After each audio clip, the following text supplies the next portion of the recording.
ఒత్తులు కూడా చేసేది రావడం లేదే. రావడం లేదు. నేనెప్పుడు చెయ్యలేదు. చెయ్యాలి ప్రతి కార్తీక సోమవారం వస్తది కదా! అసలు ప్రతి ఇంతవరకు నాకు మా సంవత్సరం. అమ్మ చేసి పెట్టిచ్చేది. ఆడ పోయి ముట్టిచ్చేదాన్ని. ఇప్పుడు నేను ఫస్ట్ టైమ్ చేయడం. హ్మ్. మిస్సింగ్. అమ్మని మిస్సింగ్ అయి హాయ్ అందరికీ, ఎలా ఉన్నారు? ఇదొచ్చేసి last Monday vlog. As usual నేను వీడియోలో చెప్పినట్లుగా ఎప్పుడు నేనైతే సెల్ఫ్గా ప్రిపేర్ చేయలేదు. ఎప్పుడైనా సరే మా మమ్మీ నా కోసం ప్రిపేర్ చేసేది. జస్ట్ నేను అలా గుడికి వెళ్ళి వెలిగించేదాన్ని 365 ఒత్తులు. అంటే ప్రతి కార్తీక సోమవారానికి ఇదే ప్రాసెస్ రిపీట్ అయ్యేది.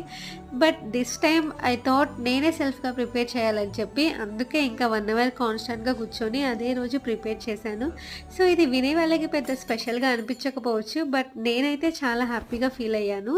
సో మేమిద్దరం కలిసి హ్యాపీగా గుడికి వెళ్ళి దీపం వెలిగించేసాము. So that's it for today vlog guys. నచ్చితే సబ్స్క్రైబ్